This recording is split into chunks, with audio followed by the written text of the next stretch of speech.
picture this. You've had a genuinely good day, the kind that doesn't happen often. The meeting went well. You got a compliment from someone whose opinion matters. You finished something you'd been putting off for weeks. The weather was good. Dinner was good. By every reasonable measure, it was a good day. And then, somewhere around 9 p.m., one thing happens. A careless comment from someone. A message with a tone that felt off. A small mistake you made that nobody else probably noticed. One moment. Maybe 30 seconds long, and that's the day you remember. Not the meeting, not the compliment, not the finished work. The 30-second moment at the end that went wrong. If you've ever found yourself lying awake replaying that moment while the rest of the day dissolved, you weren't overreacting. You weren't being dramatic. Your brain was doing exactly what it was built to do. The problem is that it was built for a world that no longer exists. The asymmetry that runs your brain. In 2001, psychologists Paul Rosen and Edward Roisman published a comprehensive review of what they called negativity bias, the consistent, measurable tendency of negative events, emotions, and information to have greater psychological impact than positive ones of equal or greater magnitude. The finding was not subtle. Across studies, cultures, and contexts, negative experiences registered more strongly, were processed more deeply, were remembered more vividly, and influenced behavior more powerfully than positive experiences of equivalent intensity. The ratio that became widely cited in subsequent research: negative experiences require approximately 5 positive experiences to counterbalance their psychological impact. Not to erase the negative, just to balance it. 1 harsh word. 5 kind ones to compensate. 1 bad moment. 5 good ones to restore equilibrium. This is not a personality trait. It is not pessimism or emotional fragility. It is a feature of how the human brain processes information, one that operates the same way in virtually everyone, regardless of temperament or outlook. Why the brain is wired this way?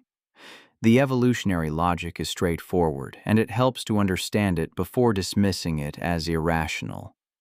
For most of human evolutionary history, the cost of ignoring a negative signal was catastrophically higher than the cost of ignoring a positive one.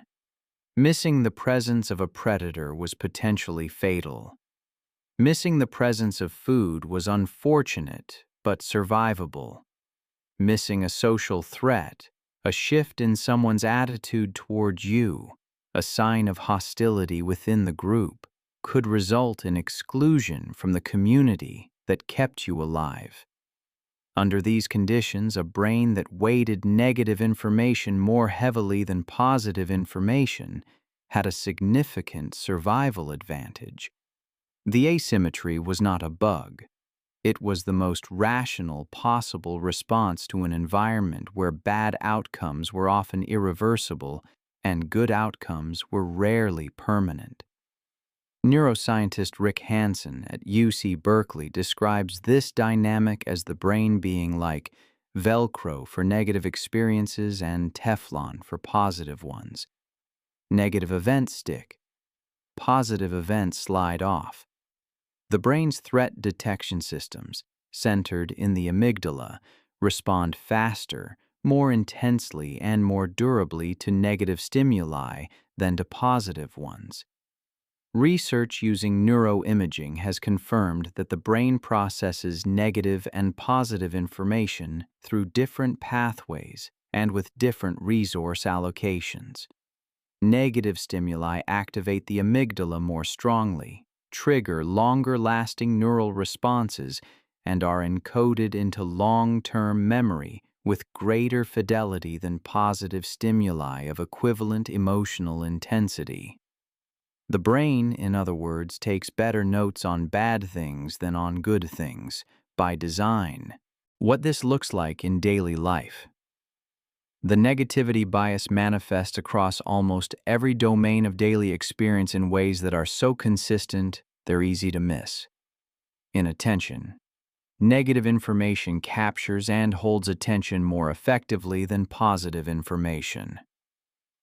Research by John Cacioppo at the University of Chicago found that the brain's electrical activity responds more strongly to images of negative scenes than to positive ones, even when subjects are not consciously attending to them. The brain is monitoring for threat continuously below the threshold of awareness. In memory, negative events are recalled with greater accuracy, in greater detail, and over longer time periods than positive events. The emotional intensity of a negative memory tends to be preserved better than its positive counterparts. This is why people can recall precisely where they were when they heard bad news decades later, while equally significant good news fades into approximate recollection. In social perception, negative information about another person carries more weight than positive information in forming overall impressions. Research by neuroscience and colleagues found that a single negative trait can override multiple positive ones in how a person is evaluated.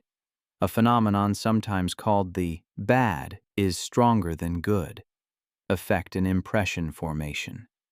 And in daily mood, one negative interaction tends to color the emotional tone of an entire day in a way that one positive interaction rarely does. The asymmetry is not one-to-one.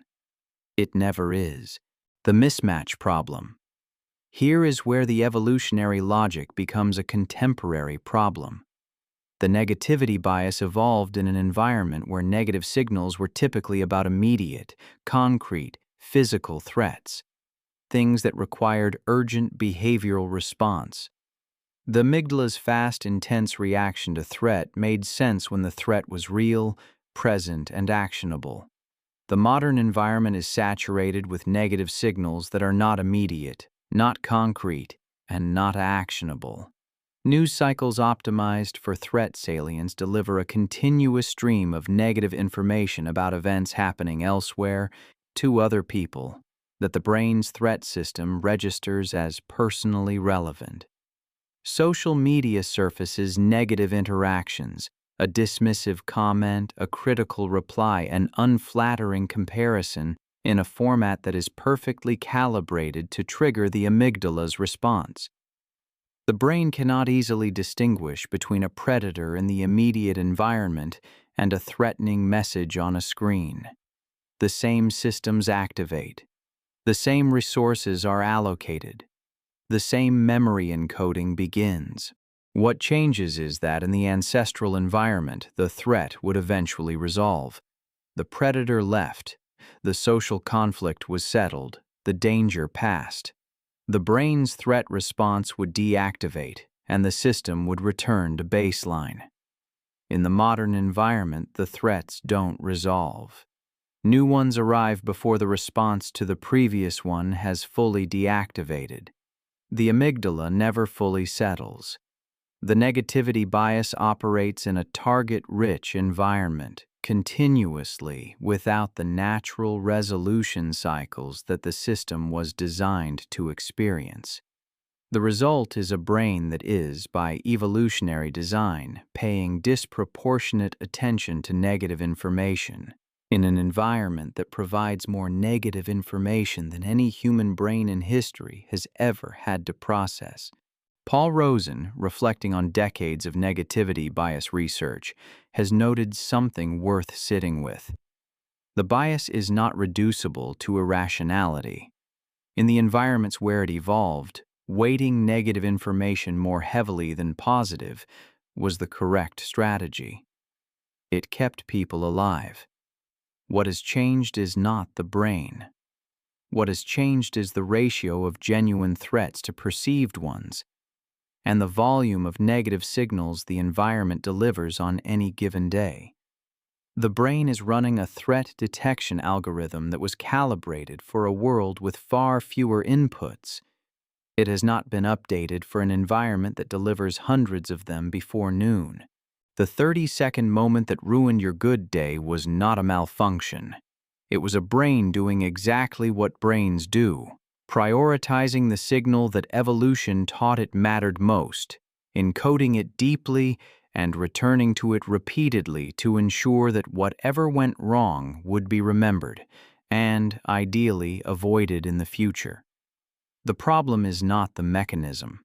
The mechanism is ancient and, in its original context, brilliant.